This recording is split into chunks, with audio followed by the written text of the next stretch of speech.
cartoons cut. सच बोलने वाली बहू।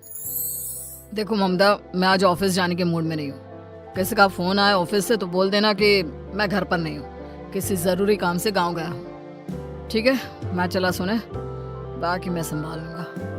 ममता बेचारी, जैसा नाम वैसा ही नेचर। ना कभी झूठ बोला, ना फरेब, ना किसी से चालाकी की, ना किसी की पंचायत। सुन लेती है पति की बात और फिर कुछ देर बाद फोन आता है। हेलो, कौन? मैं सुनील का बॉस बोल रहा हूँ। दफ्तर में इतना काम पड़ा है, अभी तक ऑफिस नहीं आया। वो क्या कर रहा है? फोन दीजिए उसे।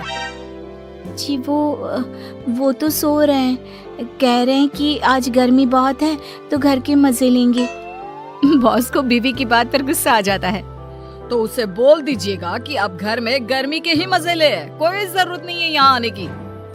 ये बोलकर बॉस फोन रख देता है। ममता सारी बात सुनील को बता देती है। न जाने किस बेवकूफ से पाला पड़ा है, समझ नहीं आता। तुम्हारे कारण मेरी नौकरी चली गई। अरे झूठ बोलने में क्या जा रहा था तुम्हारा? ममता को समझ में नहीं आ रहा था कि उसकी खता क्या थी। अरे जो है वही तो बोला। फिर एक रोज, बहू, अरे ओ बहू, कहाँ है तेरा पति? इस महीने घर के खर्चे के पैसे भी नहीं भेजे। क्यों, माँ बाप की फिक्र खत्म हो गई है क्या उसे? पाए लागू माँ जी, वो ये बोल रही थी कि माँ को क्या है, घर का राशन, खेत का पैसा, मवेशी का दूध, फिर भी न जाने क्यों मेरे सर पर भार देकर बैठी है। तभी सुनील ममता के मुंह पर हाथ रख देता है।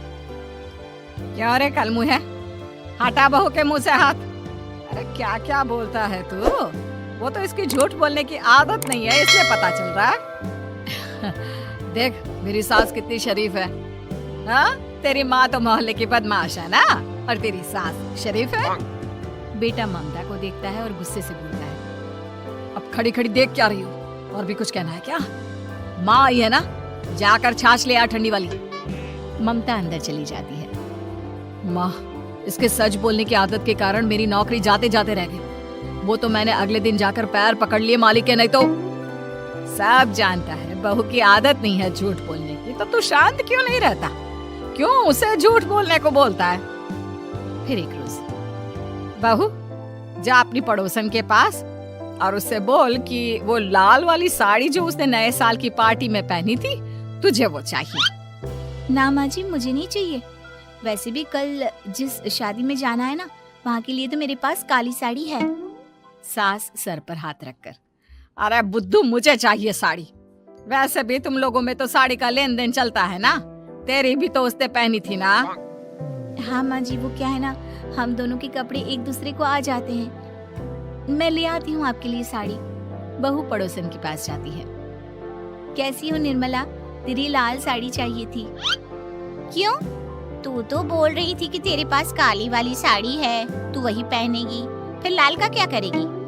अरे मैं तो काली ही पहनूंगी, लेकिन मेरी सास ने देखी थी तेरी लाल साड़ी, वो नए साल की पार्टी में तूने पहनी थी ना, तो इसलिए वो मांग रही है। ये सुनकर पड़ोसन थोड़ा परेशान हो जाती है।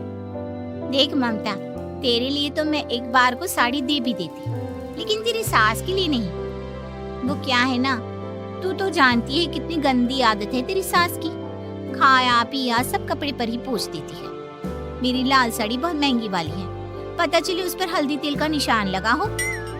ममता घर आ जाती है खाली हाथ। ममता को देखकर, नहीं दी ना उसका लूटी ने साड़ी, अब आए तुझसे लेने तेरा सामान, अच्छे से बताती हूँ। माँ जी वो क्या है ना, मुझे तो वो दे रही थी, लेकिन आपके नाम पर नहीं दी। अरे किसने बोला था मेरा नाम लेने को? बोल देती तुझे पहनना है, लेकिन ना, तू तो ठहरी सच की देवी। न जाने सास क्या सोचती है और हंसने लगती है। अरे माँ, क्या हो गया? क्या सोचकर हंस रही है? याद है जब बहू को देखने गए थे? हाँ बस सही बात है। याद आ गया कैसे मेरी सास बाजार के खाने को बोल रही थी कि ममता ने बनाया है। और बहू ने आकर सब बता दिया कि ये सारा खाना तो बाजार से आया है, वो भी कल्लू हलवाई की दुकान से। ममता दोनों की बात सुन रही थी। हाँ माँ जी, वो कल्लू हलवाई का ही था। मुझे तो आज तक पता नहीं चला कि आपकी माँ ने क्यों कहा कि मैंने बनाया है? खैर, मैं तैयार होती हूँ, शादी में जाना है ना। पूरा परिवार शादी में जाता है, जहाँ खाना वाना खाकर सभी बैठे होते हैं कि एक औरत ममता की सास से कहती है, क्या बात है बहन जी, मेरी आपकी बात हुई थी तो आप तो बोल रही थी कि लाल साड़ी पहनने वाली हैं, तो मैंने ये काली पहन ली। पता होता कि आप लाल नहीं पहन रही हैं तो मैं ही अपनी लाल पहनाती। अच्छा जी, तो इसलिए पूछा जा रहा था। अरे इतनी साड़ियाँ हैं कि क्या बताऊं। मैंने सोचा तो था पर ये सामने दिख गई तो यही पहन लिया। अच्छा, मेरी तो तैयारी काफी दिन से चल रही थी, फिर भी आज ऐसा लग रहा है कि ठीक से तैयार नहीं हुई मैं।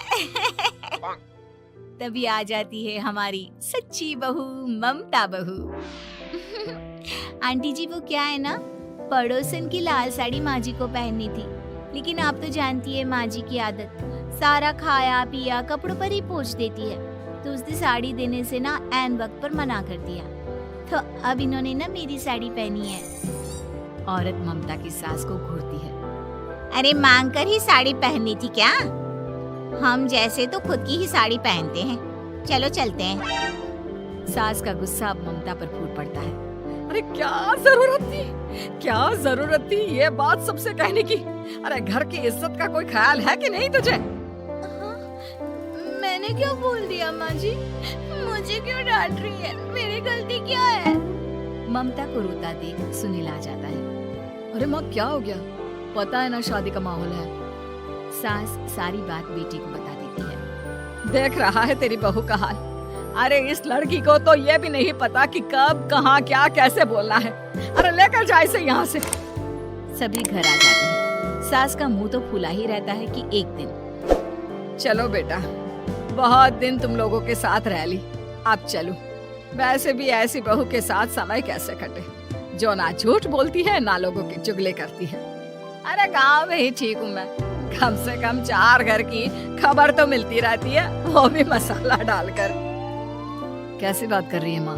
अभी तो आई है, रह जाना, कितना अच्छा लगता है तेरे रहने से घर। तभी ममता आ जाती है। अच्छा लगता है, लेकिन आप तो बोल रहे थे कि न जाने कब तक रुकेगी, जाने का नाम ही नहीं ले रही। जाए तो कम से कम घर में थोड़ा सा फ्री सा तो फील करूं, यही बोल रहे थे कल माँ जी आपके लिए। सास बेटे को देखती है लेकिन क्या कहती बेचारी, जब अपना ही सिक्का खोटा हो। चली जाती है चुपचाप गांव। फिर एक रोज घर की घंटी बजती है। सामने खड़ा होता है सुनील का बॉस। सुनील है क्या घर में? वो क्या ना, मैं यहाँ से गुजर रहा था तो सोचा थोड़ा ऑफिस का काम डिस्कस कर लूं। ममता कुछ कहती कि तभी वहाँ सुनील आ जाता है। अरे बॉस, आप आइए आइए। क्या बात है, घर तो बहुत सुंदर है। वैसे भाभी जी, आपकी खूब बातें सुनी है कि आप कभी झूठ नहीं बोलती। ये तो पता नहीं, लेकिन हमेशा सिर्फ कुछ न कुछ ऐसा बोल देती हूँ जिससे परेशानी हो जाती है। मैं ऐसा नहीं चाहती, लेकिन क्या करूँ। खैर, बॉस कुछ देर रुकता है, काम की बात होती है। ममता के साथ सब चाय पीते हैं और जैसे ही बॉस जाने को मुड़ता है कि क्या जी, कितने नेक इंसान हैं, फालतू ही आप खड़ूस और निकम्मा बोलते हैं इन बॉस को।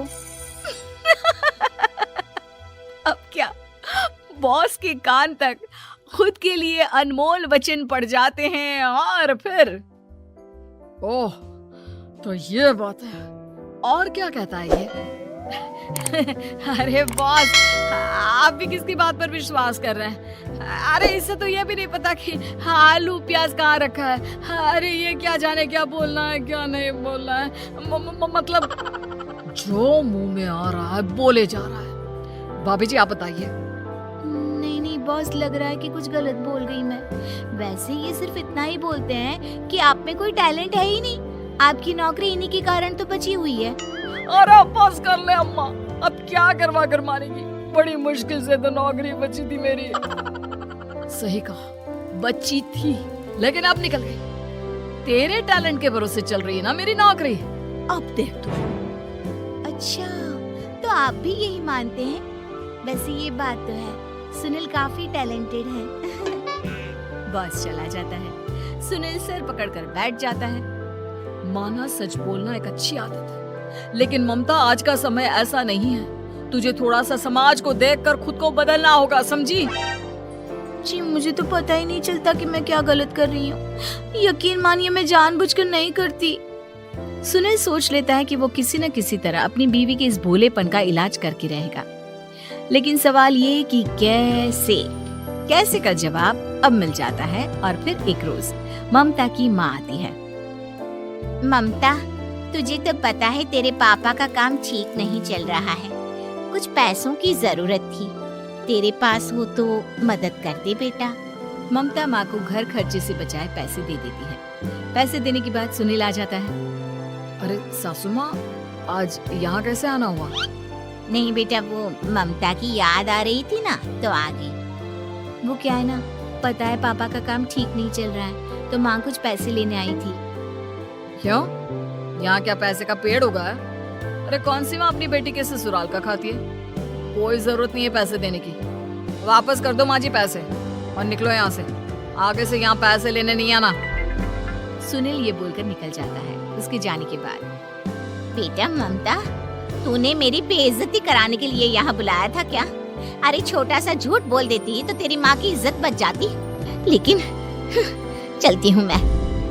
सास बाहर जाकर बाहर खड़े सुनील से कहती है, तेरे कहने पर बेटा हमने ये नाटक तो खेल लिया, लेकिन उसका क्या असर होता है ये नहीं पता। थोड़ी देर बाद सुनील घर आता है। देखिए मुझे मेरी गलती का एहसास हो गया है। मैं समझ गई हूँ कि सच कितना सच होता है और उसकी कीमत आज के समय में बहुत बड़ी है। माफ करना, मैं आज से सच कभी नहीं बोलूंगी। क्या? कभी नहीं? फिर क्या, दोनों मियाँ बीवी खुश रहने लगते हैं, क्योंकि बीवी को थोड़ी सी झूठ की आदत हो जाती है।